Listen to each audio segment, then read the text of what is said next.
Alright, so there's the first defrost cycle of the season. It was of the 2015 5-ton Carrier Comfort heat pump.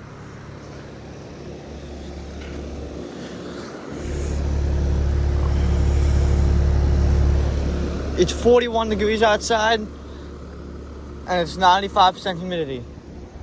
So yeah. Thank you all for watching, and I'll see you all in the next one.